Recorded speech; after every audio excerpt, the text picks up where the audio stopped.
আদেশ না দেবেন কোনো কিছু ততক্ষণ পর্যন্ত আমরা এখানে থাকবো, আপনি ভিতরে থাকবেন, কেউ যেতে পারবে না, আরামে থাকবেন, আমরা বারান্দায় থাকবো।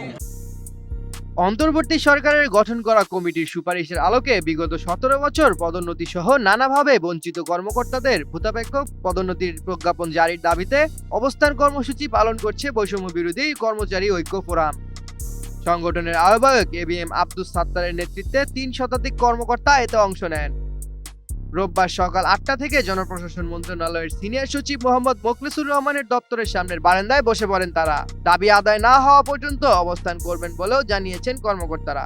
বেলা 11:30টার দিকে জনপ্রশাসন সচিব তাদের সঙ্গে কথা বলার জন্য দপ্তরের বাইরে বের হয়ে বঞ্চিত কর্মকর্তাদের তোপের মুখে পড়েন। বিক্ষুব্ধ বঞ্চিত কর্মকর্তাদের কেউ কেউ জনপ্রশাসন সচিবকে পদত্যাগ করতেও বলেন। এ সময় উচ্চস্বরে সচিবের সঙ্গে কথা বলেন তারা।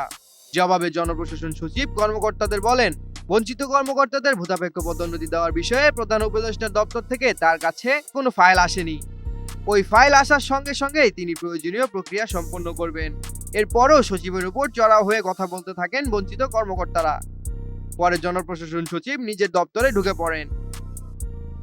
প্রসঙ্গত 1985 সালের বিসিএস ব্যাচের কর্মকর্তা তৌহিদুর রহমান উপসচিবের পদ থেকে অবসরে গিয়েছেন। তিনি বলেন, আমি আমার ব্যাচের প্রথম 10 জনের মধ্যে একজন ছিলাম, কিন্তু গত 16 বছরে আমাকে পদোন্নতি দেওয়া হয়নি। বঞ্চিত কর্মকর্তাদের ভূতাপেক্ষ পদোন্নতি দিয়ে প্রজ্ঞাপন জারি না করা পর্যন্ত আমরা জনপ্রশাসন সচিবের দপ্তরের সামনে অবস্থান করব।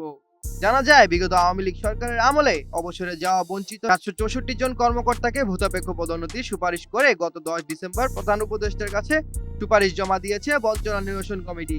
সচিব পদে 119 জন, গ্রেড 1 পদে 41 জন, অতিরিক্ত সচিব পদে 528 জন, যুগ্ম সচিব পদে 72 জন এবং উপসচিব পদে 4 জন কর্মকর্তাকে ভূতাপেক্ষ পদোন্নতির সুপারিশ করা হয়েছে। ক্যামেরায় ওয়াও, স্টাইল দেখাও, Xenon X21 পারলে ঠেকাও। পরে নিজের দপ্তরে জনপ্রশাসন সচিব সাংবাদিকদের বলেন, বঞ্চিত কর্মকর্তাদের পদমর্যাদা দিয়ে আর্থিক সুবিধা দেওয়া হবে। প্রধান উপদেষ্টার কার্যালয় থেকে এখনো এ বিষয়ে ফাইলপত্র পাঠায়নি। আমাদের এখানে ফাইল আসার পরে সেটি প্রসেস করতে একদিনের বেশি সময় নেব না। আমাদের ঊর্ধ্বতন অফিস থেকে সরকার যখন আমাদেরকে এটা পাঠিয়ে নির্দেশনা দেবে, একটা নির্দেশনা লাগবে, তবে পজিটিভ। এটা অবশ্যই শর্টেস্ট পসিবল জনপ্রশাসন, আমি এটুকু বলতে পারি, একদিনের মধ্যে আমরা এটা আমাদের লেভেলে উপরে যেখানে যাবে উইল ডু ইট। তবে সচিবের এই বক্তব্যেও আশ্বস্ত হতে পারেনি বঞ্চিত কর্মকর্তারা।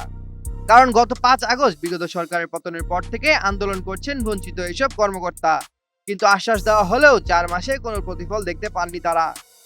এমতো অবস্থায় তাদের ভূতাপেক্ষ পদোন্নতি দিয়ে প্রজ্ঞাপন জারি না করা পর্যন্ত সচিবের দপ্তরের সামনে অবস্থান করার ঘোষণা দিয়েছেন তারা। তামিল জয়, 21 টেলিভিশন।